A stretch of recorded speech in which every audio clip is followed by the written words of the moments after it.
contrôle des phares, contrôle des gaz d'échappement, le passage au contrôle technique est obligatoire pour les propriétaires de véhicules, même pour les plus occupés d'entre eux.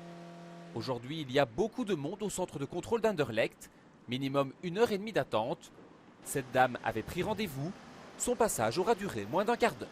Ça a été? Oui, elle a reçu sa carte verte Ok, maintenant elle est bonne pour combien de temps? pour 2 ans.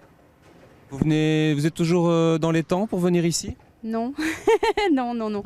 L'année dernière, j'étais en retard. En Belgique, 16% des automobilistes se présentent en retard au contrôle technique. Un chiffre bien plus élevé en région bruxelloise où 25% des voitures sont contrôlées en retard. En plus d'une pénalité de 27 €, les retardataires risquent une amende bien plus élevée s'ils sont contrôlés par la police. Mais là encore, ce n'est pas la pire chose qui peut leur arriver. Le plus important, c'est si vous provoquez un accident et qu'un lien de cause à effet est démontré avec l'état technique de votre véhicule, votre assureur pourra exercer son droit de recours, c'est-à-dire qu'il n'interviendra pas et tous les frais seront à votre charge. Pour éviter les retards, des aménagements d'horaires ont été créés. Certains centres de contrôle permettent aux propriétaires de véhicules de prendre rendez-vous afin d'éviter les files d'attente. En semaine, on les fermait à 17 h, mais les lundis et les jeudis, c'est ouvert jusqu'à 19 h.